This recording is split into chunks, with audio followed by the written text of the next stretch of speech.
Secretary David Cameron says that you should vote through funding for Ukraine. What do you say to that?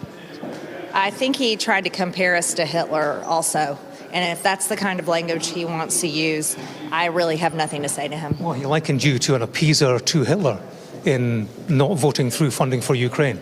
Are you an appeaser for Putin? I think that I really don't care what David Cameron has to say. I think that's rude name-calling, and I don't appreciate that type of language. And David Cameron needs to worry about his own country, and frankly, he can kiss my ass. But do you think Putin's the good guy in all this?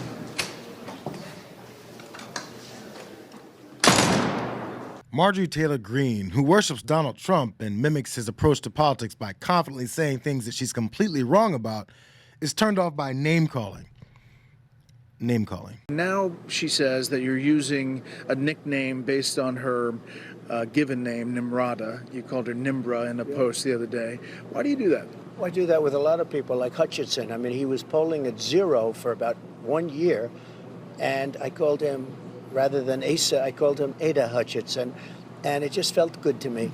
And with her, it's just something that came. It's a little bit of a takeoff on her name, her name, wherever she may come from, but it's just. What do you mean by that? What do you mean? It's a little bit of a takeoff. I look at her name. I look at a lot of people. I do a lot of names for people, like Pocahontas. She said, my mother said I look like an Indian, so I started calling her Pocahontas. Some people say I'm very good at that, but I can't get into too many because many of those people that I named like that are Republicans, and we don't want to bring that up. But no, it's just it's a takeoff. I have fun with it. And sometimes, to tell you the truth, it's a very effective tool. So we can dismiss Marge's fake outrage over comparison that she mistook for name-calling and get back to the situation that she's actually ignoring. And based on Trump floating random ideas about funding for Ukraine in front of millions of supporters, he might be trying to find an escape route from their argument, but just for campaign purposes. 60 billion with a B. They want to give him 60 billion more. And I said, wait a minute, do it this way. Loan them the money. If they can make it, they pay us back. If they can't make it, they don't have to pay us back. Loan them the money. Put it as a form of a loan. Why should you just hand it over to them? Do it as a form of a loan. I do that with athletes. They can't quite, like a professional golfer who I think is very good. They don't have any money, but they have a lot of talent. He's simply just floating things. Like, who cares that Congress approves funding? He just says that as president, he'll implement a loan system so that if his daydream about an ally not paying us back actually comes true, he can fulfill his promise to Putin and step aside and allow him to do whatever the hell he wants, as he pointed out. Maybe things like this. I know that Chairman Turner's letter to House members and his subsequent post on social media about a national security threat has prompted a lot of questions. Now, while I am limited by how much I can share about the specific nature of the threat, I can confirm that it is related to an anti-satellite capability that Russia is developing. I want to be clear about a couple of things right off the bat. First, this is not an active capability that's been deployed. And though Russia's pursuit of this particular capability is troubling, there is no immediate threat to anyone's safety.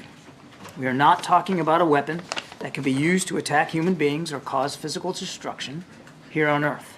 White House National Security Council spokesman John Kirby announced that seemingly vague description of Russia developing something that constitutes a security threat.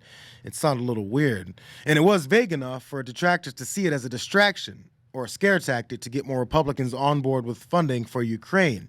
Again, it's an assumption you can make. But a casual reading of the situation shows that Kirby is the only giving this update because Republican Congressman Michael Turner of Ohio publicly urged the administration to hurry up and declassify the information once he was aware of it, which they didn't want to do to avoid diving in without a responsible way to go about solving it.